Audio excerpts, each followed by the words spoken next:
Well, tonight, the Center for Disability Rights is hosting a candidate forum on disability issues. I moderated the event last year where one question continued to come up for area politicians. Will you vote to approve ride sharing, even if companies are not required to ensure people of all abilities can access rides? Fast forward 12 months, and now Uber and Lyft are both operating in Rochester. But are they operating for everyone? I recently met with CDR board member Kenyatta DaCosta to get his take. Kenyatta, when the phrase accessible transportation is used, what exactly does that phrase mean? What is it supposed to mean? What it means to me is that it's transportation that I can utilize. So that it's a transportation that is accessible for me, and meaning I'm in a wheelchair, and one that I can utilize and utilize safely and conveniently. So that being said, Kenyatta, how is it for you in terms of transportation needs in Rochester on any given day to get from point A to point B and back, or anywhere in between that you want to go? I mean, is this something that is rather seamless, or is it anything but seamless for you? I'm grateful that I live near downtown. I don't have my own van. And I often use the RTS bus.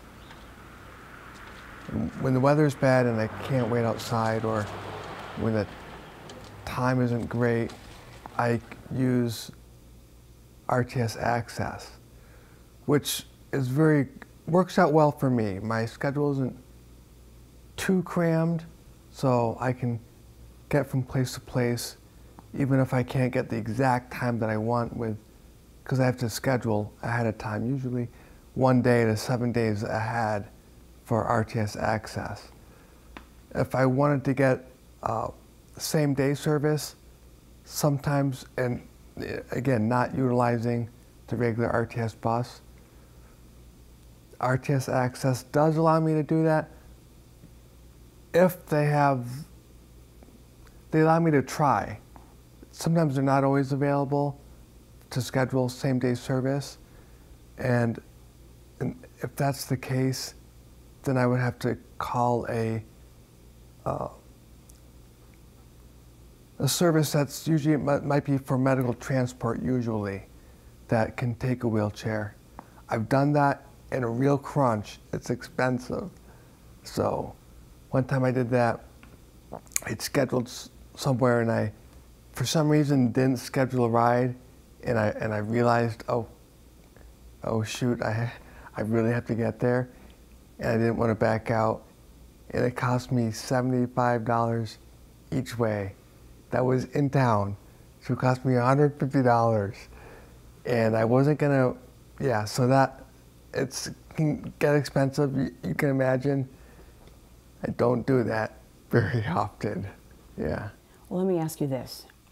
So you mentioned with RTS Access, you have to book either a day to 7 days in advance. Is that correct? Yeah. And then the cost factor that you just mentioned in terms of when you're in a real crunch and you need something to utilize right away. Yeah. So all that being said, when you heard about ride sharing coming to upstate New York, were you thinking maybe this could be a solution when those quick things come up and I need to go somewhere? Or were you thinking, I don't know, I'm a little skeptical about this? When I heard about ride sharing, to be honest, I thought, that sounds like a convenient service for most people, but I really didn't have any thought that it would possibly work out for me. Why? Just because I'm in a wheelchair, and I know that a lot of cabs, I don't know how cabs work, and to be honest, I haven't called cabs, but I know it's not easy to get a cab with a wheelchair. And a cab company, I would think they would have more resources than someone signing on to be a driver for Uber or Lyft or that sort of ride service. So I thought, as hard as it is to get a cab that's wheelchair accessible in Rochester now, it would be even harder with the ride share type service because people are using their own cars. yeah. So that's what I thought of it.